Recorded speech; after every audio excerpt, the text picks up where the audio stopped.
আপনারা আপনাদের মূল্যবান জিনিস মোবাইল মানি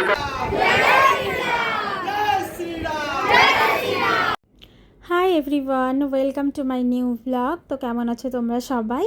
তো আজকে আমরা সকালবেলায় বেরিয়ে পড়েছিলাম ভূতনাথ মন্দিরের উদ্দেশ্যে। তো আজকে যেহেতু শ্রাবণ মাসের দ্বিতীয় সোমবার, তো আমাদের আগে থেকেই প্ল্যান ছিল যে আমরা শ্রাবণ মাসের দ্বিতীয় সোমবারে ভূতনাথ মন্দির যাব জল ঢালতে। তো যেটা একদম আমাদের কাছেই পড়ে, নিমতলা শ্মশানের কাছে যে মন্দিরটা ভূতনাথ মন্দির, তো আমরা সেই ভূতনাথ মন্দিরেই যাব বলে আজকে বেরিয়েছি। তো এখানে আমাদের পরিবারের সবাই রয়েছে, মানে ফ্যামিলির দাদা বৌদি ভাই বউ, আমরা বোনেরা সবাই আছি। আর এখানে মাসির মেয়েও আসবে, তো যেহেতু হৃদয়পুর থাকে, ও হৃদয়পুর থেকে আসবে, মানে ওখান থেকে ট্রেনটা ধরবে। আর আমাদের এই যে ট্রেন চলে এসছে, তো আমরা গেছিলাম মাঝেরহাট লোকাল, আমাদের বারাসাত থেকে মাঝেরহাট লোকাল ছিল, 8:35 ছিল ট্রেনটা। আর এটা ডিরেক্ট নামাবে হচ্ছে এই যে শোভাবাজার আহিরি টোলা, এখানে আমাদের নামিয়ে দিয়েছে। তো এখানে এসে আমরা সবাই একসাথে মিট করি, মানে আমাদের ট্রেনেই একসাথে মিট হয়ে গেছে। এই যে বোন আছে, আর এই যে পাশে আরেকটা বোন আছে তমা। তো আমরা সবাই চলে এসেছি। তো এখানে তো স্টেশনে নেমে বেশিক্ষণ লাগে না, ওই 3-4 মিনিট হাঁটা পথেই হচ্ছে মন্দিরটা পড়ে যায়। তো আমরা এই যে দেখো এখানে চলে এসেছি আহারিটোলা, যে লঞ্চ ঘাটটা রয়েছে, লঞ্চ ঘাট। আর এদিকে মানে মন্দিরের ভেতরেই আমরা ঢুকছি, সামনে কিছুটা হেঁটেই মন্দির। তো এখানেও রয়েছে অনেক রকম ছোট ছোট মন্দির, তোমরা পেয়ে যাবে এখানে। যেমন গণেশ ঠাকুরের মন্দির আছে, মানে অনেক ছোট ছোট শিব মন্দির আছে এখানে। আর যেহেতু আজকে সোমবার, তো একদম সকাল থেকেই সবাই পুজো দেওয়া শুরু করেছে। তো একটা শিব মন্দির, এখানেও সবাই জল ঢালছিল। আর এখানে ছোট ছোট দোকান, মানে মেলা বসেছিল চারপাশে, ছোট ছোট কিছু ট্যাটু, এটা সেটা যা যা পাওয়া যায়। আর যেহেতু এটা মন্দির এরিয়া, তো এখানে ঠাকুরের সমস্ত জিনিসপত্র তোমরা এখান থেকে পেয়ে যাবে। তারপরে এখানে যে ঠাকুরের ঘটগুলো মানে জল ঢালার হয়, তো সেই ঘটগুলো এখানে ছিল মাটির ঘট। তো বৌদি ওরা সবাই নিয়ে এসেছিলো বাড়ি থেকে, আমি আর বয়ে নিয়ে আসিনি। তাছাড়া যাবতীয় ফুল মালা যা যা লাগে, দুধ গঙ্গার জল, আমরা এভরিথিং সব কিছু নিয়ে এসেছিলাম। তো আমি এখান থেকে মাটির ঘটটা কিনে নিলাম। ইচ্ছা ছিল মাটির ঘটেই ঠাকুরকে যেদিন মন্দিরে যেয়ে দেবো, মাটির ঘটেই দেবো।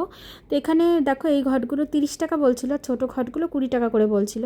তো এখানে আমরা দুজন দুটো নিয়ে নিলাম, বোন একটা নিয়েছে আর আমি একটা এখানে নিয়ে নিয়েছি। আর বোন একটু দেখে নিচ্ছে যে ফাটা টাটা আছে নাকি। তো এখানে এইগুলোর মধ্যেও ফুল বেলপাতা ছিল, আর আমরা তো বাড়ি থেকে ফুল বেলপাতা, মালা, ঠাকুরের প্রসাদ, তারপরে দুধ গঙ্গা জল, ঘি, মধু, তিল যা যা লাগে সব কিছু আমরা মিক্স করে নিয়ে এসেছিলাম, যেটার সাথে মিশিয়ে দেবো বলে। তো এই যে আমরা দুজনে দেখো দুটো নিয়ে নিয়েছি। আর ওরা অনেকটা এগিয়ে গেছে, তারপরে একটু বৃষ্টিও পড়েছিল, আমি বলেছিলাম লাইন আছে নাকি। তো আমরা তো বুঝতে পারিনি কেমন কি লাইন পড়বে, প্রথমবার আসলাম।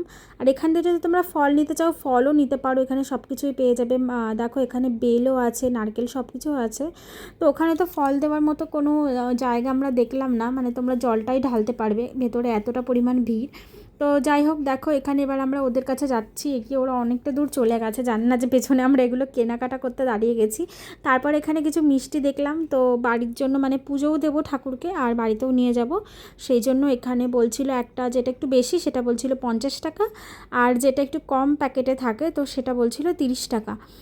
তো এখানে আমরা 2 প্যাকেট নিয়ে নিলাম, দু বোনের জন্য 2 প্যাকেট 100 টাকা দিয়ে এখান থেকে আমরা কিনে নিলাম সন্দেশগুলো। এখানে 2 জায়গায় এরকম, মানে 2-3 জায়গায় এরকম সন্দেশ নিয়ে ওরা রয়েছে, যে কিনতে চাও ঠাকুরের প্রসাদ হিসাবে। বেশ ভালোও লাগলো, সন্দেশটা একটু অন্যরকম ঠাকুরের প্রসাদ হিসাবে দেওয়া যায়। তো আমরা বাতাসা নিয়ে এসেছিলাম ঠাকুরকে দেবো বলে, যেহেতু মহাদেবের পুজোর জন্য।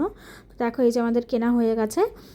আর এবার আমরা চলে যাচ্ছি ওই দাদা বৌদিদের ওখানে, ওরা যেহেতু দাঁড়িয়ে রয়েছে, কিন্তু ওরাও লাইন দেয়নি, বলেছিলাম যে লাইন দিতে। আর লাইন এখানে কিন্তু নেই, লাইন নেই, একসাথে অনেকজনকেই ঢোকায় মন্দিরের ভেতরে। তো মন্দিরে যাওয়ার আগে এখানে আমরা আমাদের জুতোগুলো এখানে রেখে দিলাম, কারণ মন্দিরে তো জুতো পরে এন্ট্রি নেই, তোমাকে অনেকটা আগেই জুতোটা খুলে এখান থেকে যেতে হবে। আর যেহেতু বৃষ্টি পড়েছিল, বৃষ্টি ওয়েদার ছিল, তো সেহেতু একদম পুরো চারিদিকে কাদা জল, যেহেতু এখন বর্ষাকাল।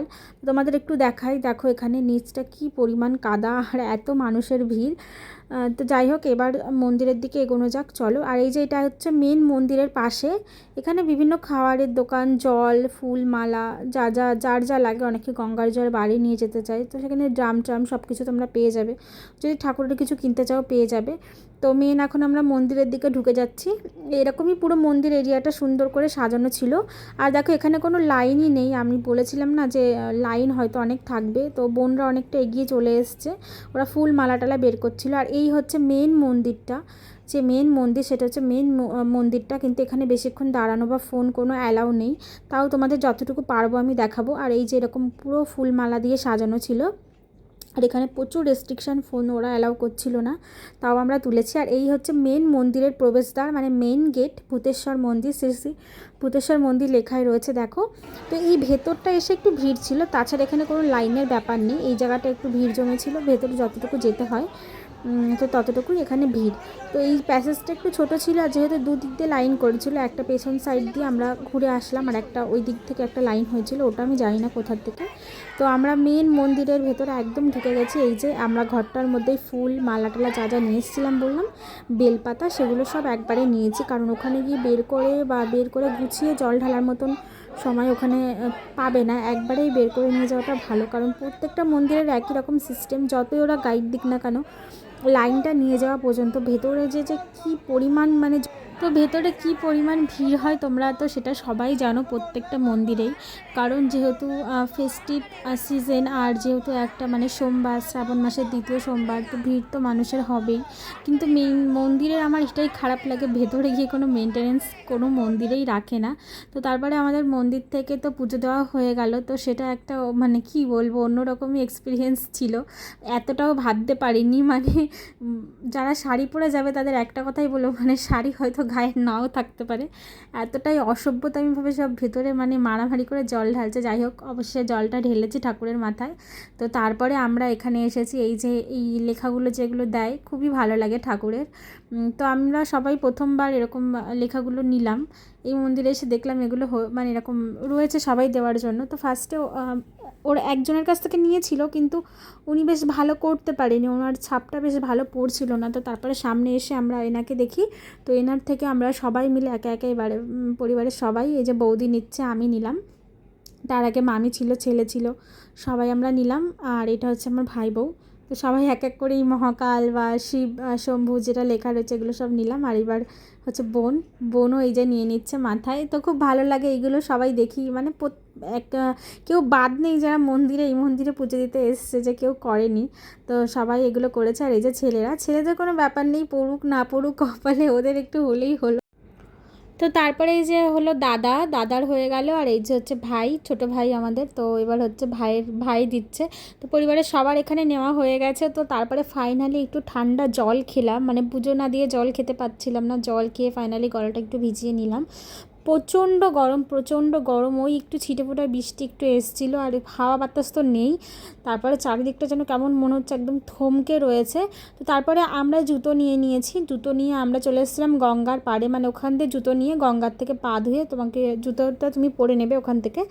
আর দাদা বৌদি ওরা একটু পেছনে ছিল আরেকটা মন্দিরে, মানে আরেকটা শিব মন্দিরে ওরা গেছিলো। আর এখানে কেউ স্নান করছে গঙ্গার ঘাটে, কেউ জল নিচ্ছে, কেউ জুতো পরে, বেশিরভাগ মানুষই ওখানে যেখানে জুতোগুলো রেখেছিলাম ওখান থেকে জুতো পরে এসে এখানে পা ধুয়ে নিচ্ছে, আবার কেউ একটু বসে এখানে রেস্টও করে নিচ্ছে। ফাইনালি পুজো দেওয়া আমাদের এখানেই কমপ্লিট হয়ে গেছে, বেশি টাইম আমাদের লাগেনি যেহেতু আমরা অনেকটা সকালেই বেরিয়ে গেছিলাম। তো তারপরে দেখো এই মন্দিরটা আমার খুব ভালো লাগলো, ভালো লেগেছে মন্দিরের ঠাকুরটা অপূর্ব সুন্দর। এটা হচ্ছে একটা গণেশ ঠাকুরের মন্দির, আর ওপরে শিব। এখানে আমাদের অনেকগুলোই ফটো আমরা এখানে তুলেছি দাঁড়িয়ে।